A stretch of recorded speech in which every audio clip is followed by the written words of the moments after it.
అదే విధంగా ఇందిరమ్మ ఇండ్లు 4.5 లక్షలతోటి 22,000 కోట్ల రూపాయలు మంజూరు చేసినాం. ఇన్ని చేసినా ఇవాళ బీఆర్ఎస్ వాళ్ళు అంటున్నారు, కేటీఆర్ అంటున్నాడు మీరు 6 గ్యారెంటీలు అమలు చేయలేదని. అందుకే ఈ వేదిక మీద నుంచి కేటీఆర్ కో సూచన చేస్తున్నా, కేటీఆర్ నువ్వు పని చెయ్యి, నీకు సినిమా మిత్రులు ఉన్నారు కదా, మంచిగా చీర కట్టుకొని ముస్తాబయ్యి ఆర్టీసీ బస్సు ఎక్కు. కేటీఆర్ మా ఉచిత పథకాలు అమలు అవుతున్నాయో లేదో, అన్నం ఉడికిందా లేదా అని ఒక్క మెతుకు బట్టి చూస్తాం. మా గ్యారంటీలు అమలు అవుతున్నాయో లేదో తెలవాలంటే నువ్వు చీర కట్టుకొని ఆర్టీసీ బస్సు ఎక్కు. హైదరాబాద్ నుంచి జోగులాంబ తల్లి ఆశీర్వాదానికి రా. నిన్నెవరైనా ఒక్క పైసా అడిగితే మా పథకాలు అమలు కానట్టు, అడగకుండా జోగులాంబ దగ్గర దించుతే మా గ్యారంటీలు అమలు అయినట్టు. అదే విధంగా ఆయన అంటున్నాడు కారు ఖరాబ్ అయింది కార్ఖానకు పోయిందని.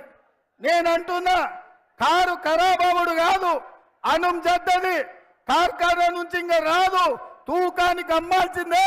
జుమ్మరాత్ బజార్లో మీ కారు తెగ నమ్మాల్సిందే. అదే విధంగా మిత్రులారా, కేసీఆర్ గారు అంటున్నాడు రైతు భరోసాని ఇంకా పడలేదని. అందుకే ఇక్కడికి వచ్చిన మా నడిగడ్డ సోదరులకు మాట ఇస్తున్నా, ఈ నెల 9 తారీఖు లోపల జోగులాంబ సాక్షిగా మీకు రైతు భరోసా నిధులు మీ ఖాతాలేసే బాధ్యత కాంగ్రెస్ పార్టీది. అదే విధంగా హరీష్ రావు అంటున్నాడు రైతు రుణమాఫీ చేయలేదని.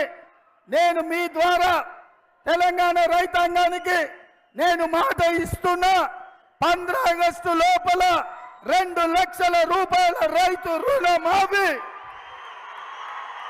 జోగులాంబ తల్లి సాక్షిగా తెలంగాణ రైతాంగానికి 2 లక్షల రుణమాఫీ చేసి ఈ రైతుల రుణం తీర్చుకుంటాం. ఇవాళ మీ బిడ్డగా నల్లమల అడవులో పుట్టిన నేను ఈ తెలంగాణ రాష్ట్రానికి ముఖ్యమంత్రి అయినా మనల్ని దించాలని, మనల్ని ఓడించాలని, మనల్ని పడగొట్టాలని కుట్ర జరుగుతున్నది. అందుకే ఈరోజు పాలమూరులో అక్కడ మహబూబ్నగర్లో వంశీచంద్రెడ్డిని, నాగర్ కర్నూలులో డాక్టర్ మల్లు రవిని గెలిపించండి. అప్పుడే మన ప్రాంత పౌరుషం, మన ప్రాంతం యొక్క అభివృద్ధి జరుగుతుంది. ఇవాళ మనమందరం డిసెంబర్లో కేసీఆర్ను ఓడించి పని అయిపోయింది అనుకుంటారు. కాదు మిత్రులారా, డిసెంబర్లో జరిగిన ఎన్నికలు సెమీఫైనల్స్ లో కేసీఆర్ను ఓడించడం. మే 13 తారీఖు నాడు ఫైనల్స్ ఆడుతున్నాం. తెలంగాణ వర్సెస్ గుజరాత్ తరఫున నరేంద్ర మోడీ, తెలంగాణ తరఫున రాహుల్ గాంధీ. ఫైనల్స్ లో గుజరాత్ను ఓడించి తెలంగాణను గెలిపిద్దాం. సరేనా మిత్రులారా? సరేనా?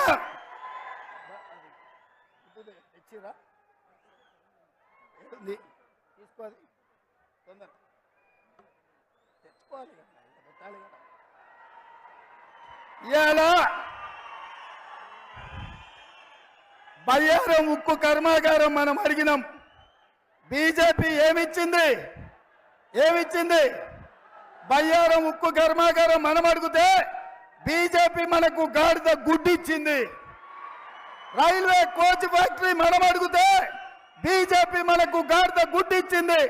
పాలమూరు రంగారెడ్డి ఎత్తిపోతకల జాతీయ ప్రాజెక్టు అడిగితే బీజేపీ మనకు గాడిద గుడ్డిచ్చింది. అందుకే మిత్రులారా, నేను బీజేపీ ఏమిచ్చిందంటే మీరందరూ గాడిద గుడ్డ అనాలి. మోడీ ఏం తెచ్చిందంటే గాడిద గుడ్డ అనాలి. రెడీనా? రెడీ. బీజేపీ ఏమిచ్చింది? మోడీ ఏం తెచ్చిండు? బీజేపీ ఏమిచ్చింది? మోడీ ఏం తెచ్చిండు? బీజేపీ ఏమిచ్చింది? అర్ణమ్మ ఏం తెచ్చింది? బీజేపీ ఏమిచ్చింది? అర్ణమ్మ ఏం తెచ్చింది? మరి గాడిద గుడ్డు తెచ్చిన బీజేపీ వాళ్ళకు కర్రు కాల్చి వాత పెట్టాల్సిందే కదా. అవునా అవునా? మల్లు రవిని 1,00,000 ఓట్లతోని గెలిపించాలి. నేను 1,00,000 అంటే మీరు పక్కా అనాలి. ఓకే ఓకే 1,00,000 1,00,000 1,00,000 1,00,000 1,00,000 1,00,000 1,00,000 1,00,000 1,00,000 1,00,000 1,00,000 గట్టిగా బంగ్లాలో గుండెలు ఎదరాలి. 1,00,000 1,00,000 1,00,000 1,00,000 జై కాంగ్రెస్ జై కాంగ్రెస్. హస్తం గుర్తుకే హస్తం గుర్తుకే. ధన్యవాదాలు మిత్రులారా.